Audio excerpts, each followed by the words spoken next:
I'm Kamerie Gibson. Welcome to the Kamerie Gibson Show, the podcast. I believe that one of the most precious gifts you can share with someone is your story. Pain has purpose and stories can change lives. Your journey to become more inspired and transformed by the lives of those around us starts now. Well, hello, everyone. Welcome to the Kamerie Gibson Show, where we talk about transforming our pain into power. And today I have a special guest with me here today. His name is Caleb. Caleb, would you mind introducing yourself to the audience for me, please? Yeah, so make sure to say it. My name's Caleb, 20 years old, born and raised, in Birmingham, Alabama. Been a fitness trainer for about going on 5 years now. So I would say that's like a big component of my life is fitness and more so self-improvement, personal development. That's like my career field for the longest. And then I did blend dabble in acting a little bit. So that's what my little background by myself, I say. That's amazing. And just to give the audience context on how me and Caleb met each other, I just moved to Atlanta, Georgia, and I was invited to set by my friend Delano. So Delano was actually playing a lead character just like Caleb was. I think you and Delano were like brothers, right? Yeah, we're brothers. Yeah. Could you share a little bit about the film just to get, support of why we're here? So I was the brother who died. So Delano, his character, he played the brother who, my younger brother actually, and I was trying to get him on the right path as far as because he had a very high skill in music, but he didn't see himself doing it, and that was my dream as well. I wanted to pursue music. I wanted to go to college for it and make it to like the big stages as a drummer, but my skill set wasn't there. But I seen a lot of potential in him to do it. But he wanted to be like within the street life, hanging out around people who really weren't going to take him anywhere in his life. And he got really caught up into it. And I was there to try to push him away from it, but it ended up getting me killed. And after that, he dedicated basically I won't say his whole life, but a mission of his to make it in music and dedication to me as his older brother. Okay, what's the name of the film and the director? And 50 Yards is the name of the film.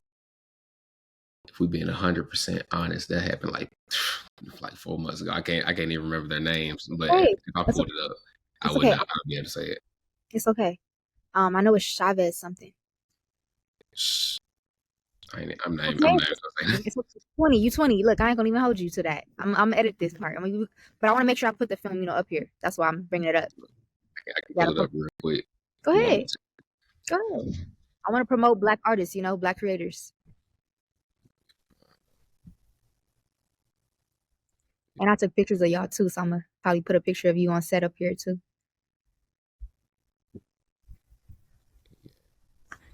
Please tell me everything just you.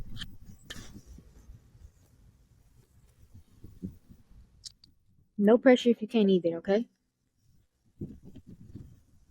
So his name was David. What name was David? David was a producer, I remember. Super chill.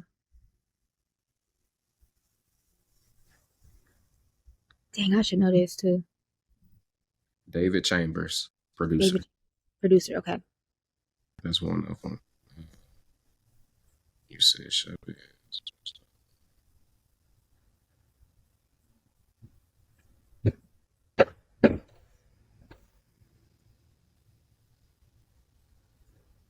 I think that's the only one I got in contact with. I don't think I got in contact with Chavez. So it's not good.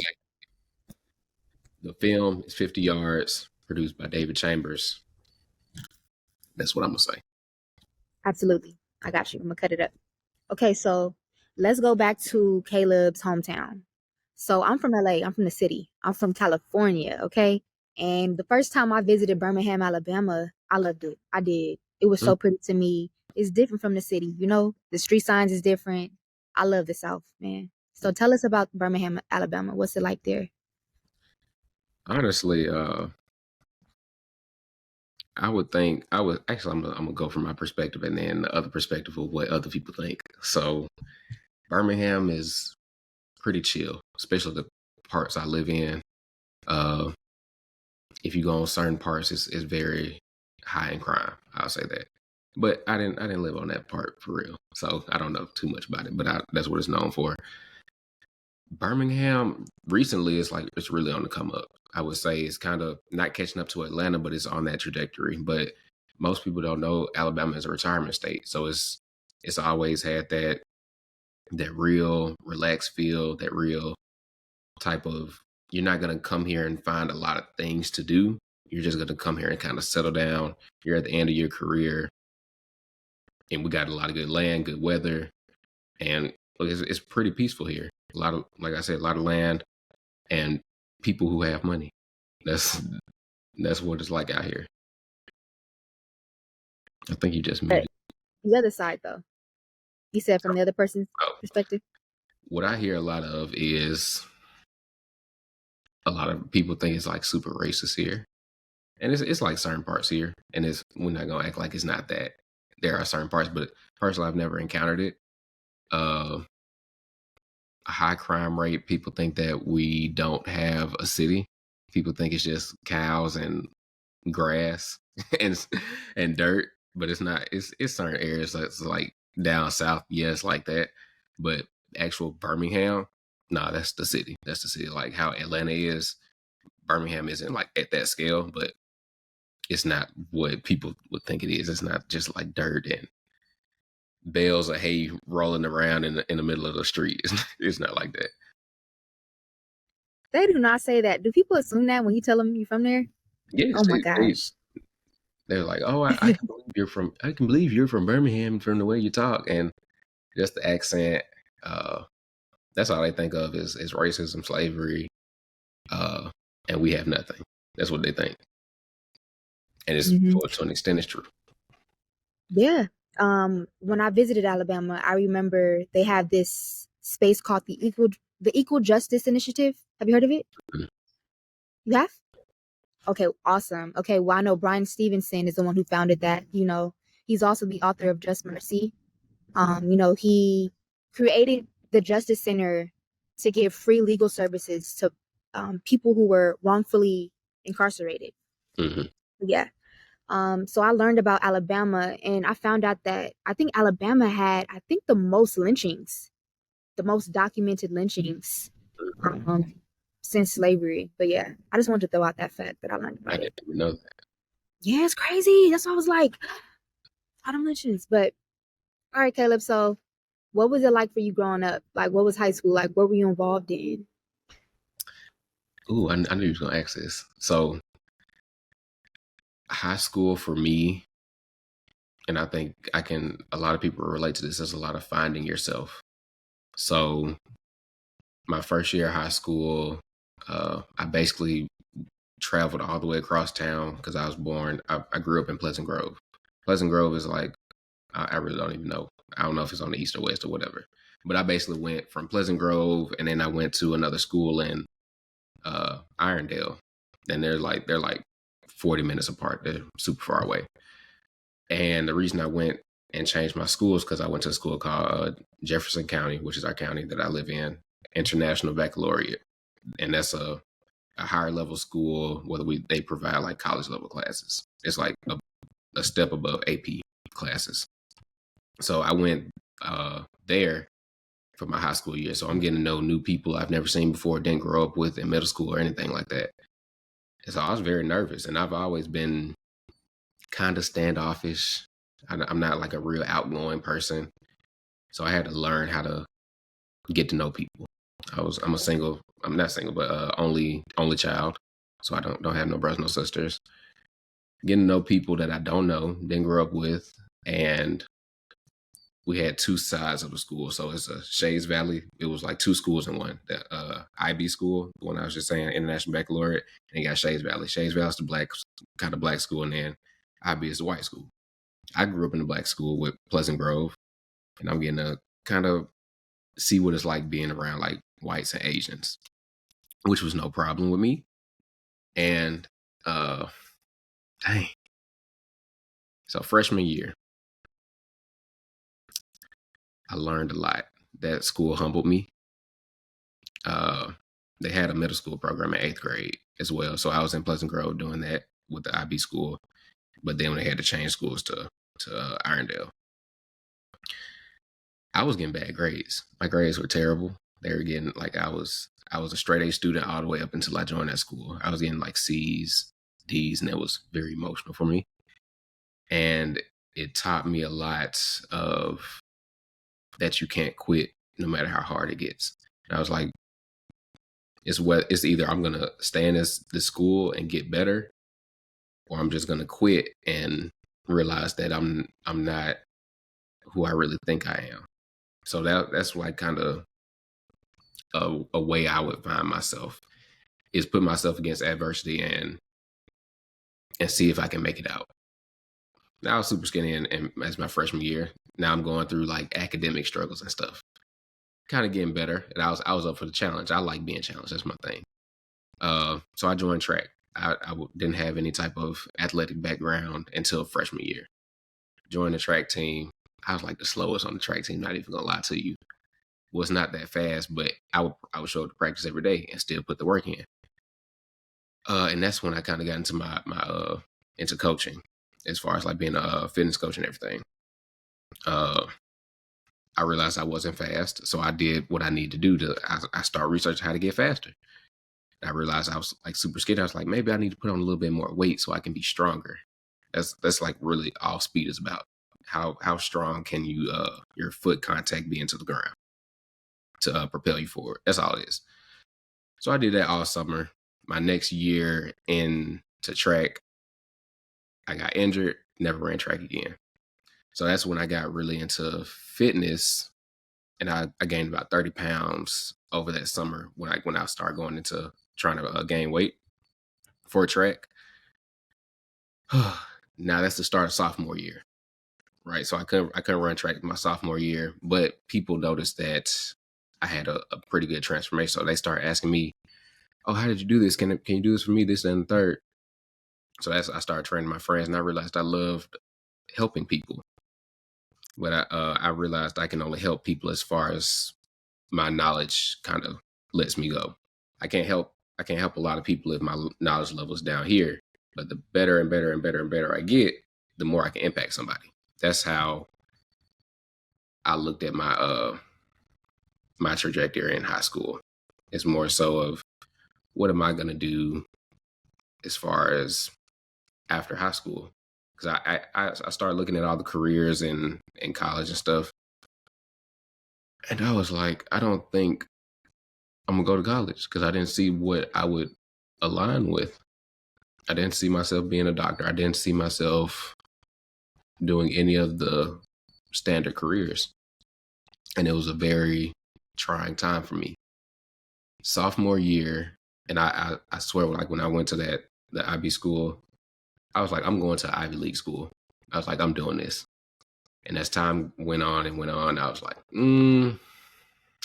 don't even know if I'm going to college.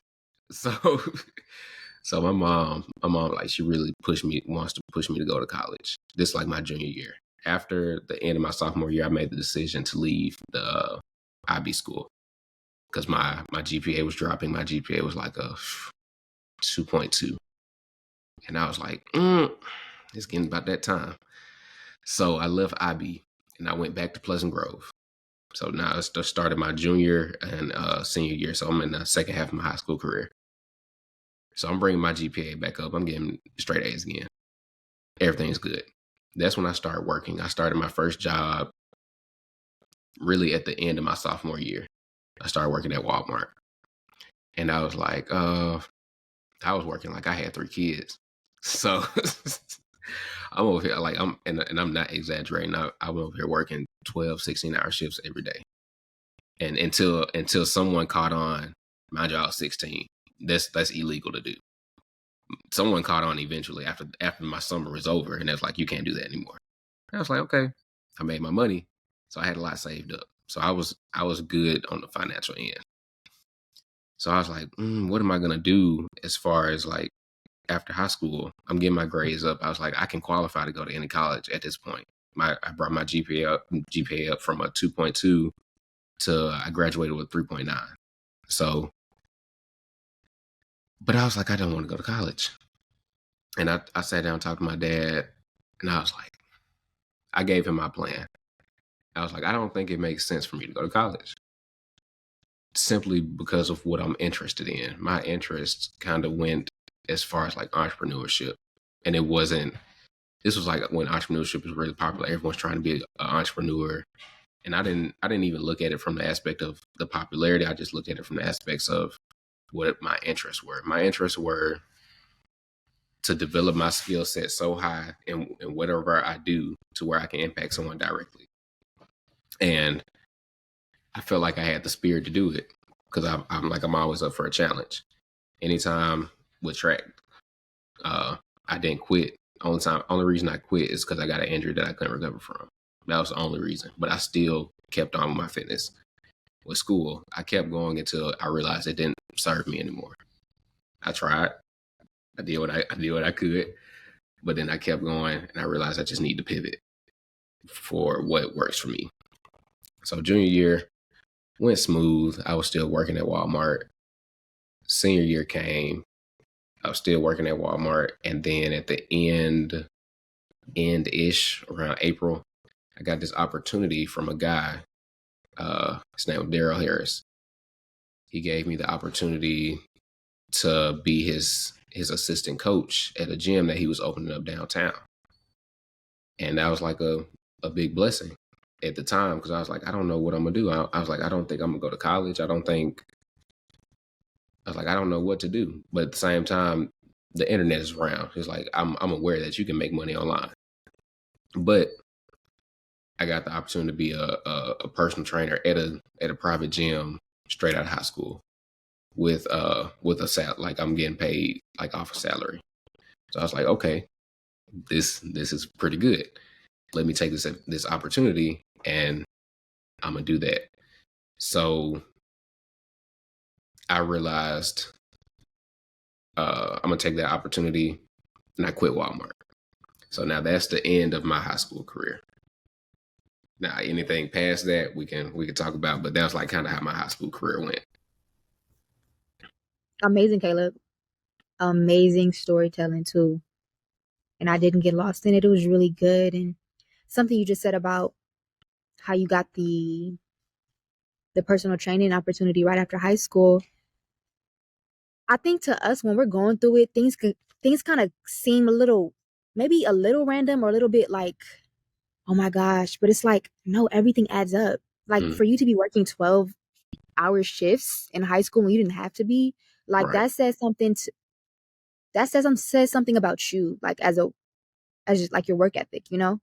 For you to maintain that job for more than a year, like, I don't know, for you to take the initiative with your friends and helping them, like it's like compound, development and success and accomplishment that it was bound to happen.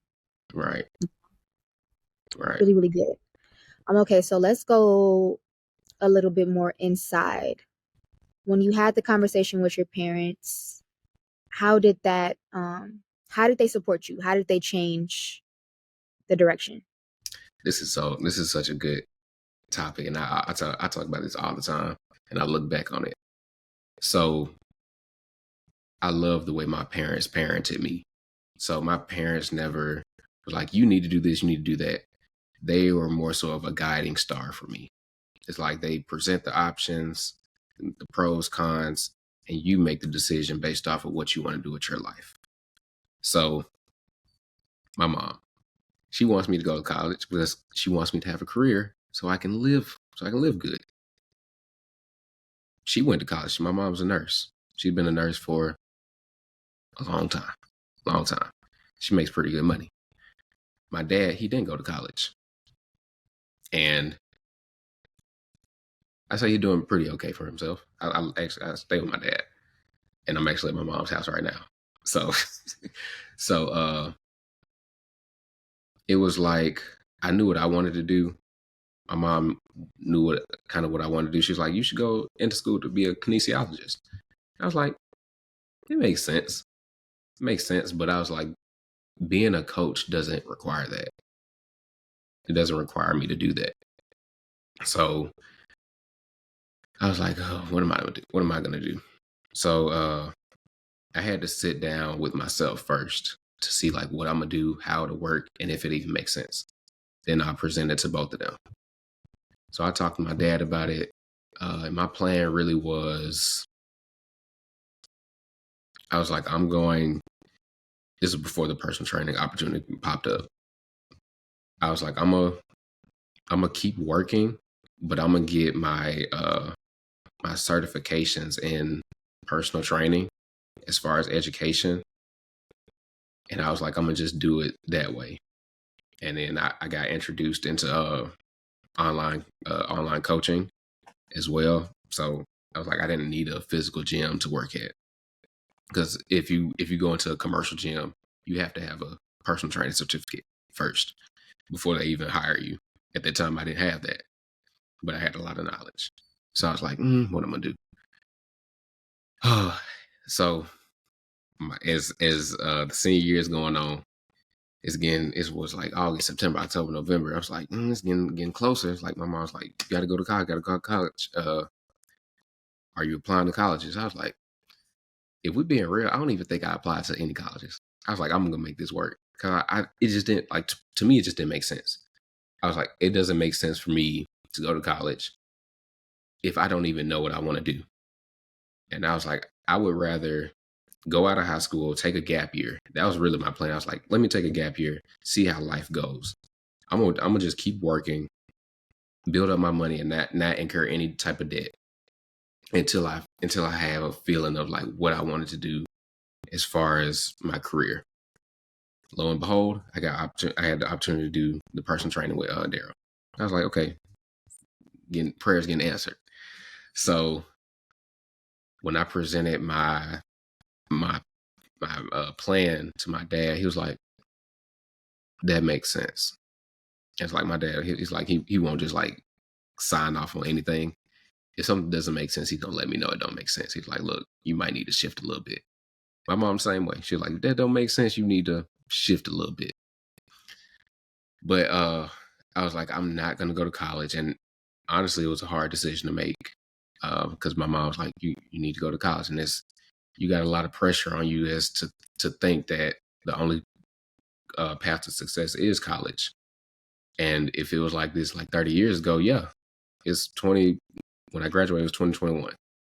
But I was like, the internet is a thing now. I can find out anything I want on the internet as long as I'm willing to do that. And I've always been a self learner. That's why I gravitated towards entrepreneurship, because I was like, even if I go out of school, I'm gonna always learn something. And I think everyone's like that to an extent. It's just all about what you want to learn. And I was super interested in personal training, helping people get in shape, helping people change their lives. So I did. That's where I took a lot of my time to invest into learning. I feel like you can look at anyone's YouTube search for the most part, and you can learn a lot about that person. YouTube or Google search, that'll tell you like what they're interested in. That's what I've learned about myself and other people. But the that was the decision I made. I was like, when I came out of high school, I said, I'm gonna take a gap year and I'm gonna figure it out. That was the plan. I said, I was like, I'm not gonna go to college. I'm gonna find a way to make the personal training work on the side while I was still working at Walmart. Mm-hmm. Like, that's what I'm gonna do. Mm-hmm. And then I got to my next opportunity, and that's the next chapter in life. Mm-hmm. I really like that, and I really like that you're speaking on this. Man, I don't know I didn't know you and Delana were so young. 2021 is when I graduated college. I'm 26. So, and it's crazy. I was teaching my students in high school. They were 17 and 18. It's crazy. You're not that far off from their age. And I was telling them too, like, hey, y'all, it took me 6 years to finish college because it honestly wasn't for me either. Um, I was way more active in my personal life than school. And I felt like college was slowing me down. And like you said, like, I'm a hustler, so I'm gonna go get it. College is a little different, Hmm. they got their own plan for you. They got a plan for you. And I'm like, I don't work Right. like that. Like I could make my own agenda and be productive. So I feel that. And but anyways, I was telling my students like college is not for everybody, but you do have to have a plan. Hmm. Can you hear me, Caleb, or no? Yeah, I can hear you. I can hear you. Okay. Something just happened or whatever. But anyways, yeah, I just wanted to say that's really, really good that you're touching on that because I struggled. And I think if one of my parents were probably an entrepreneur, I probably wouldn't have pushed it off so long, you Hmm. know? But I think when I was telling people, like, I remember telling people in college, I'm like, I have to have my own business. I have to work for myself. I used to say, like, I'd rather die or I'd rather be homeless than work for somebody else for the rest of my life. I'm a creator. And that's just what I was on. Hmm.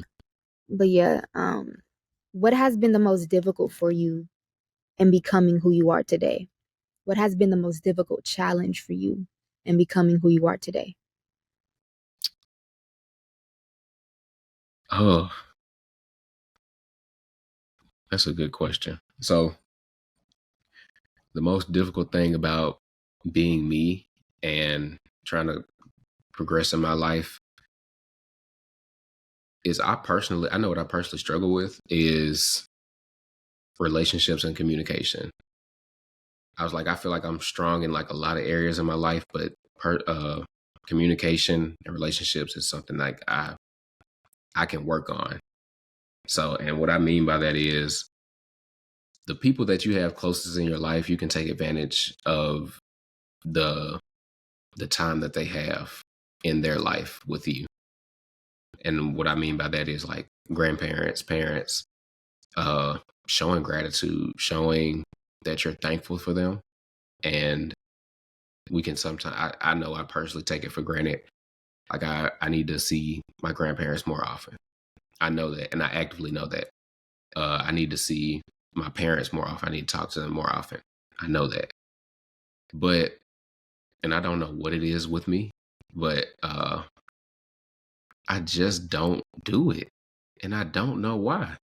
It's like I know it's like they want to hear from me, but I don't take the initiative to reach out. And it's like I know I wouldn't treat my clients like that. I treat my clients better, like to an extent, as far as connection and wanting to help them. I treat them better than I treat my own parents and grandparents. Now, like that's messed up, and it's and I don't like it, but I'm actively working on it. Like we can all pick up the phone and have a 5-minute phone call with someone who's watched you from the time you were in the hospital all the way until now. And that's something I struggle with. And what I'm doing to like kind of combat that is I have to systemize everything in life. And it sounds so robotic, and it's true. This is just what works for me. So get your calendar set an appointment. Like, look, I'm gonna call my grandma at this time. I'm gonna go see my grandma at this time. I'm gonna go see my mom at this time. Like, and it sounds messed up. Like, and the reason I'm here today, you see the cut. See, I got me a little cut. I go. My barber is on this side of town. I grew up in Pleasant Grove. I see. I come over here most of the time when I get a haircut. It's selfish, but look, it works for me. It works. So that's how I go see my mom for the most part. I'm getting a haircut once every 1 to 2 weeks. So I feel like that's a good reason for me. Uh, it sounds so bad to say, but look, it works. She calls me and I talk No, to her it's still. real. I remember Drake had said, "Oh, I'm so sorry I cut you off." Nah, like I was like I was lucky You done. kind of got. Oh, okay, okay. No, I was gonna say You said Drake. that's a lot of us. Drake had said a line about that. He was like, "I know I need to call my mama, but I keep calling these girls back." He's like, "I'm talking to Dang, all these women, but I can't call my mama back." And I was like, dang. "Damn!" Like, but Caleb, I swear you're not the only young person or person that's the same way. Like, I'm a family person. I love my family. Everything I'm doing right now, working so much, being stressed out, is for my family. But I think it is. What I think it is that because they know who we are, like the Mm. depths of who we are. But the customers, the clients, they don't. It's like business, It's a different type of Caleb. It's a different type of Kamerie out in the world versus they know you. They know you like raw. Like their blood is in your veins. Like it's a different type of, I think, knowing. I don't know. Maybe that's just what I presume about it. I don't know. And sometimes when you active and about and you on your stuff, you kind of like, I'm gonna try to slow me down with that right now. I need to be anchored in this type of way of thinking. I don't know. That's what I think. You're right, and I think like that too. Because I was like, it's you're gonna have to have a trade off, like especially with entrepreneurship. It's like in anything you do in life, it's gonna be trade offs to everything you do. Everyone that I see now who focus on relationships, trying to go get girls at the club, what are they really sacrificing? Finances or career development for the most part. People who prioritize career development are most likely sacrificing relationships right now. So it's like it's we all sacrificing something, and it just depends on what's most important to you. And I feel like now, and that's why it kind of comes back to bite me in the butt. It's like people don't have unlimited time on Earth, but this moment in time, I feel like if I get off, I've been building this up for so long, it would not make sense for me to stop or switch or try to go go do stuff that doesn't build up to my career, because I like every day is like you feel like you're getting closer and closer and closer and closer, and it needs your attention. So, and developing skills to make more money is hard. It takes time, it takes effort, it takes focus, and most people can't stay focused because they want to do 1, 2, 3, 4, 5, 6, 7, 8, 9, 10 instead of focusing directly on that one thing that gets you the money or fulfillment that you want in your life. Like I always use this analogy. Uh, have you ever seen a sun in a magnifying glass? And then if you keep that sun on that object for, well, if you keep the magnifying glass onto the object for long enough, it'll catch fire. That's how progress is made. And that's how I look at a lot of things. Because I used to want to do a lot of stuff, and some people reach out to me. I'm young, but people reach out to me, like my friends and stuff. They reach out and say, "How do you do this? How do you do that? How can we do X, Y, Z?" I was like, it really just stems down to focus. Just focus on one thing. It's like you, and I'm glad you kind of brought this up. Uh, but and I'm young. I'm young in my career, but I've learned that a lot of people try to get multiple streams of income too fast, but they don't have one solidified yet. Most of them, the richest people you see in the world, started off with one income and then diversified. And that goes back to focus. Like, why are you trying to build up 7 things at one time? It just doesn't make, like, you have so much energy as one person. You can be mediocre at 1, 2, 3, 4, 5, 6, 7, or you can be exceptional at one, and that'll get you the progress that you want. And those skills that you took to build up that one thing will be able to like transfer over to 6, 7, 8, 9, 10. But most people don't get that. That's it. But I know as a teacher, as an educator, which you are, as a consultant, like all these things you are to people because you took the time to learn the knowledge, the skills and stuff. Like I lost my train of thought, low key. Caleb, what's going on with me? I lost my train of thought. It's okay Take though. take your time. No, yeah. The magnifying glass though, simple, but Like I think the simplest things in life are overlooked because they're so simple. because they're so simple. Even though like the old cliche stuff that people say, you be like, man, but when you think about it, it's like, damn, yeah, you It know? works. Yeah, it really does. You know what? This month I'm celebrating October is Love Month. Mm-hmm. It's Libra season. Libra, the zodiac sign, is ruled by planet Venus, which is the planet of love. Mm-hmm. Okay. Um, with that being said, I wanted to get your idea on love. Just trying to pivot to something a little bit more lighter. Love. Okay. So Yeah. I feel like love is, if I had to define love, is the amount that you're willing to sacrifice for something. So, and that you can kind of take layers off of that. That can go into anything. Some people have a deep love for people in their life because they're willing to sacrifice a lot for that person. Like most parents are willing to die for their children, but they won't die for a random person on the street. That's because of love. It's a level of love there. Uh, some people will sacrifice everything for their business and their development because they love themselves. So they may shut everything else out and do one thing or whatever, direct their attention to one thing and then sacrifice everything else. I feel like that kind of would define love for me. That's my definition of love. Have you ever been in love before in a romantic sense? I actually have. Let's talk about that. Let's talk Yeah. about that. So I've had one serious relationship in my life so far. And that was from the years of 16 to 18. And I'm glad it happened because I learned a lot. I learned a lot about myself and I learned a lot about people, but it was accidental. It wasn't in my intention because, like I said, when I was 16, I was working like I had 3 kids.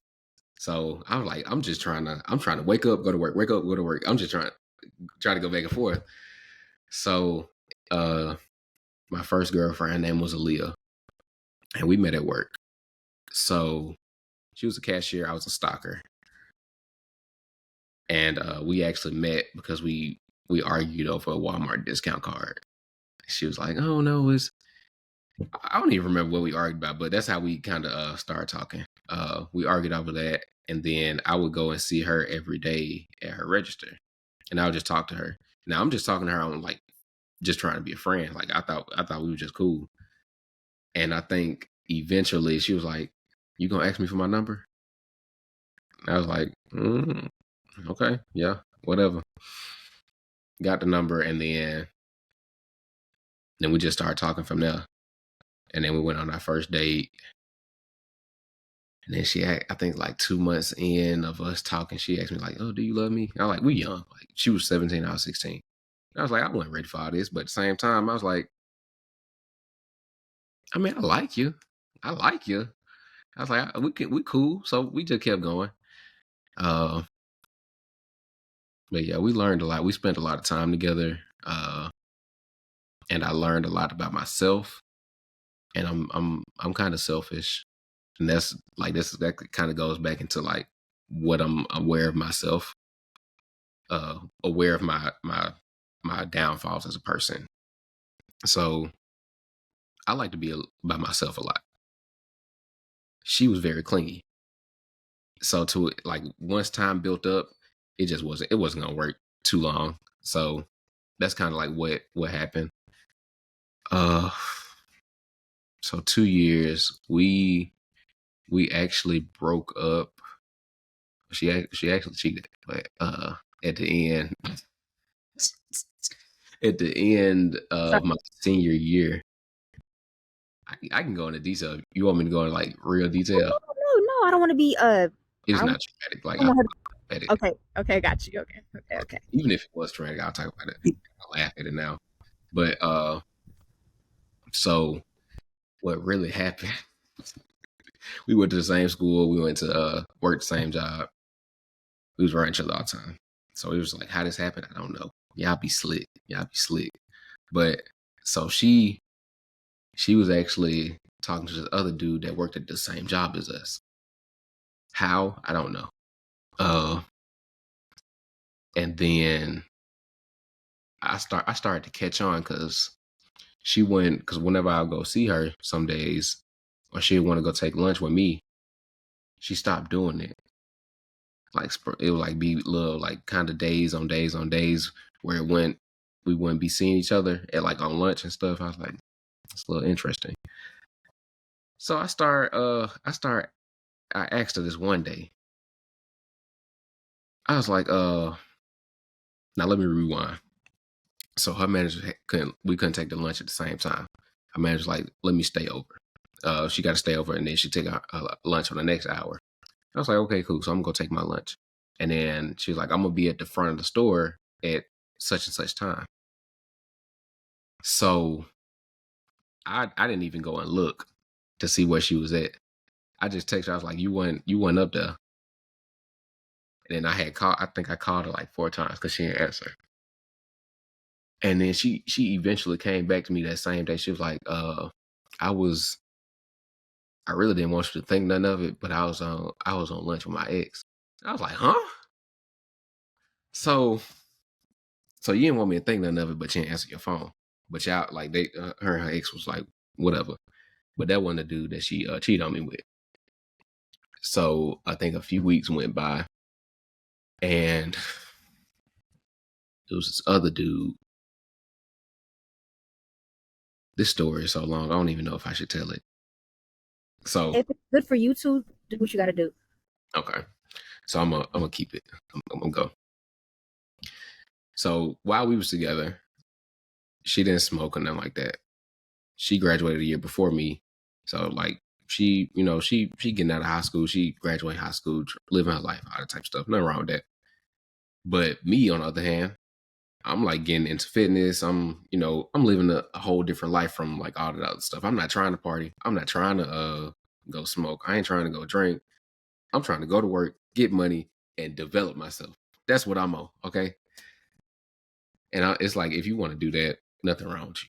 I'm not saying we just didn't match in that sense. So she didn't smoke into like our whole relationship, and she's like, she was feeling stressed, and she wanted to go smoke with one of her coworkers, and I thought they was just like cool friends. Like, she didn't introduce me to the dude and everything. I was like, okay. I mean, I had female friends that we cool with. I just thought he was the same way. So this one day she told me they went and smoked, and then the next day she admitted to me, she was like, she kissed him. I was like, okay. And she was like, she don't really remember the whole day. And I feel so stupid for doing this. And I was like, okay, so you don't remember. So I was like, call him. Like, call him. Since you don't remember, call him. So when he answered the phone, he was like, nothing even happened. So he come out the gate lying, because she already told me that she did that and kissed. So I couldn't even trust him at this point. Mind you, we all work together. So it's like my tension building up. And then she started getting distant. I started seeing her being around him a little bit more. And I was like, and when she told me she kissed my head, I was like, we done. So I think about 2 weeks went on. But she was like, look, I think we just need to take a break, and while we separated, we ain't gonna see each other. No, I mean, see nobody intimately. I was like, okay. So did that. I was like, I'm 2 weeks. I was like, I don't even know if I should be with her. But I talked to my dad about this and everything. My mom, I was like, we was like together, we family involved and everything. So I was like, I forgave her. After all that time, I was like, look, should I have done that? Probably not. But I forgave him anyway. Moved on. I was like, look, I think we should move forward. I ain't been perfect, because, like, mind you, my weakest point is not showing attention, stuff like that. So I was like, okay, I'm not perfect. You ain't perfect. I'm willing to start it over. We can go from there. Tell me why. After I didn't kind of like low key poured my heart, I was like, look, I forgive you. I'm ready to move forward. She's like, I was seeing somebody. And who was it? The dude that she was smoking with. So I was hurt. I ain't even gonna lie to you. I was so hurt. Cause like, for you to kind of break my loyalty, and then I forgave you, and then you did it again. That was hurt. So when that whole thing was going on, that actually happened. I remember the date and everything. That happened June 1st. And that was when I was like starting the personal training with Daryl at the new gym. So I was like, and I started getting. I've never in my life had like depression or anxiety, but that kicked it in for me. Like I was waking up, shaking, and I felt weak. When I went to work, I would like my heart rate would get super high whenever I saw him or seen her, and it would get. I don't know if you got an Apple Watch, but it'll tell you if your heart rate get too high, and it was telling me that. And I was feeling sick, nauseous at work. I was like, I couldn't stand for too long. I was like, I can't do this no more. I quit. So I was like, I quit Walmart. I stopped going to Walmart. And then so that's when I went all in on personal training at that point because I was like, I can't stay there no more. And I was like, maybe this is a sign to just like you just need to move on with your career and just people in general. So I did that, and she actually was trying to personal train with me at the same time. Like when I say we was like together like white on rice, she wherever I went, she went. But she didn't stick with it because that's not what she wanted to do. She was just there for me. So so she and I saw her like even after the chain thing, and it was like I can't I don't want to be around you. So her parents, she was like, her mom's like, nah, y'all need to get together and work it out. I was like, I just told you everything that happened. No, it ain't gonna happen. And I think when she told me that in the car, when she was like, I was seeing what's his name, the dude she was smoking with, I was just like, get the fuck out of my car. She did that, and I think she was high when she told me that. So I was like, on that ride home, I had so much emotion built up. I couldn't cry, but I wanted to. So I had to force myself to cry because I had so much emotion built up. So halfway, I was like, it was like a 20-minute ride. So for 10 minutes, I sat in the parking lot for probably like 20. So about for 30 minutes, I tried to make myself cry, which I did because I had to let it out. So, and that was like the first time in a long time since I cried. It's super hard to make me cry, but that was something that like kind of broke me. And I was waking up with anxiety attacks and like all that type of stuff. So it was traumatizing for me. And it was a learning experience. I learned a lot from that. But, and I'm gonna say this: some people stay mad at people because they don't understand why they did what they did. It's impossible to be mad at someone when you understand. So I understood like why she did what she did because I like to say it.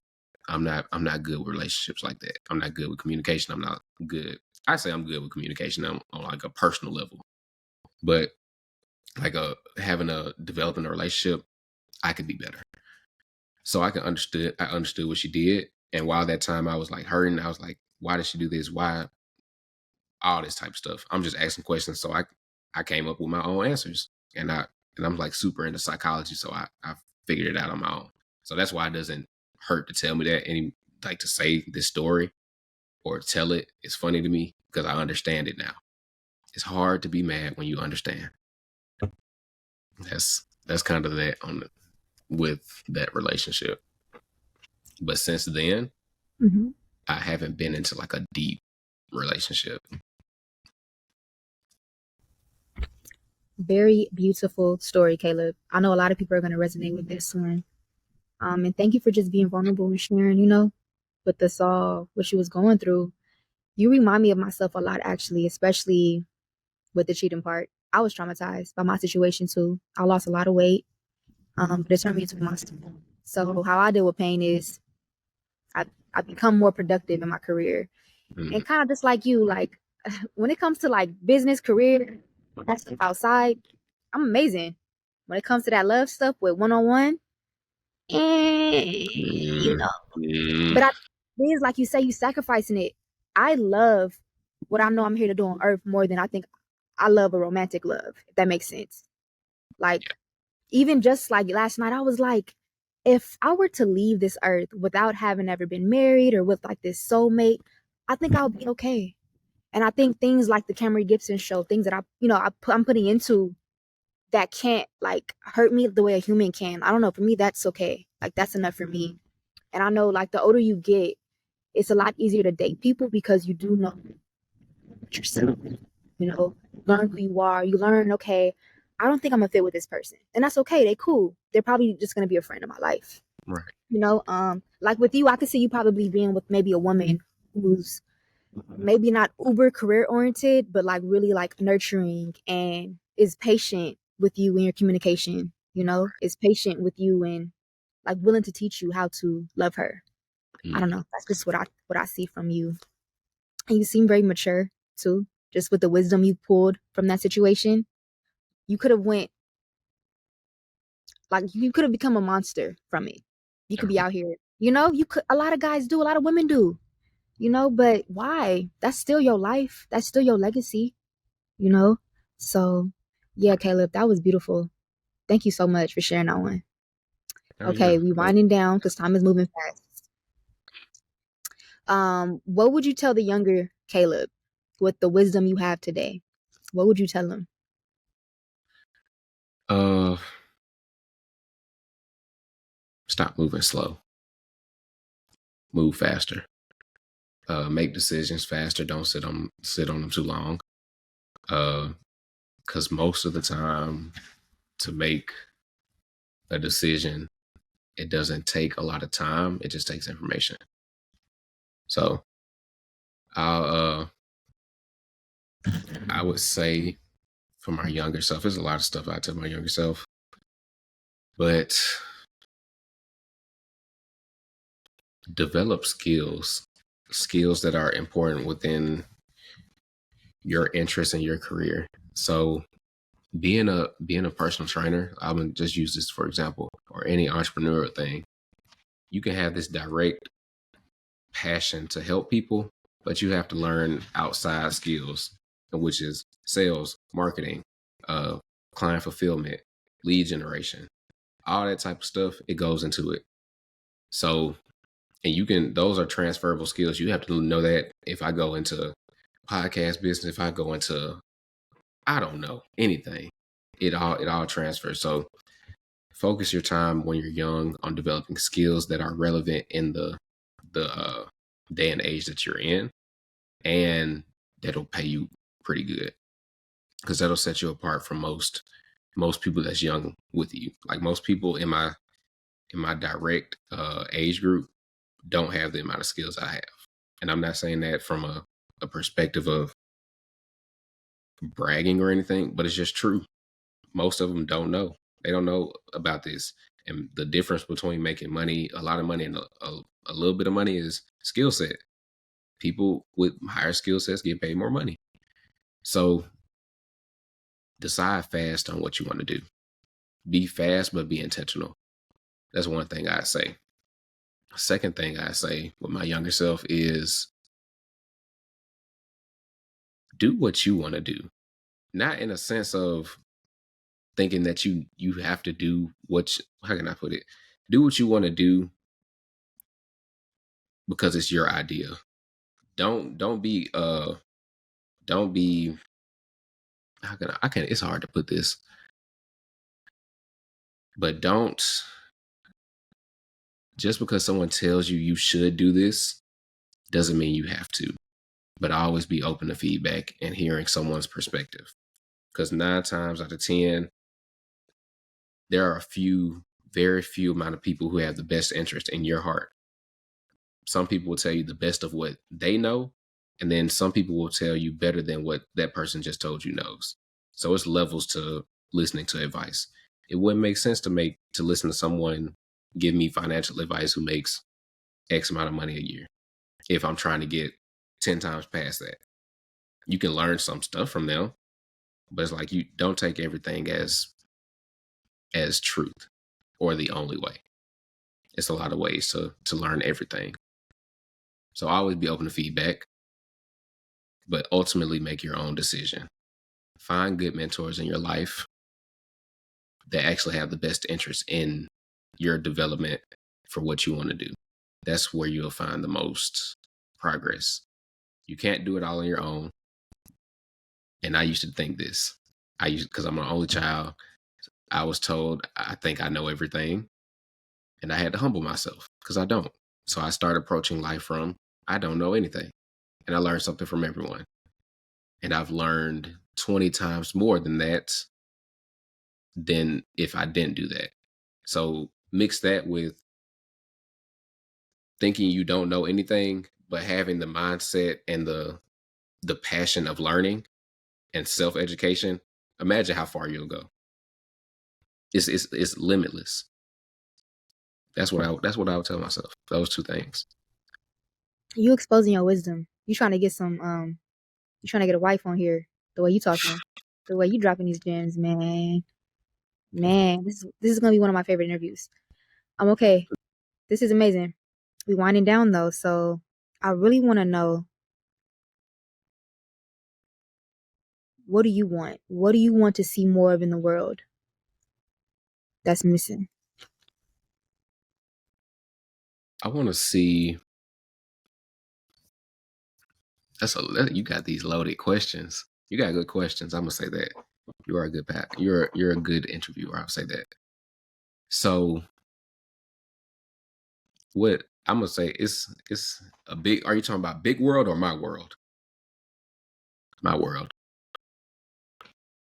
I want to see more people who are willing to learn in a competitive way. So I feel like there should be more uh team competitiveness. So it's levels to it. Some people compete out of negative envy. Some people compete out of positive envy. Like if I see someone doing better than me, I was like, you motivate me to do better, and I love that because I'm just competitive by nature, and it's like I wanna be as great as I can be, and then eventually I want to pour into somebody else or that same person who I learned from. So, and it's just that's a revolving cycle. Like the amount of information that I learn now, how like I'm learning leadership, communication, all types of stuff. Imagine how valuable that'll be for my kids or my wife or people that I may hire or team members that I have or a client or whoever. Like the more we can try to strive to be better ourselves and then try to someone that you look up to try to be better than them. It's just like a never ending cycle that we can always get better. Just that mindset of you may not be where you want to be today, and that's okay, but let's do something about it.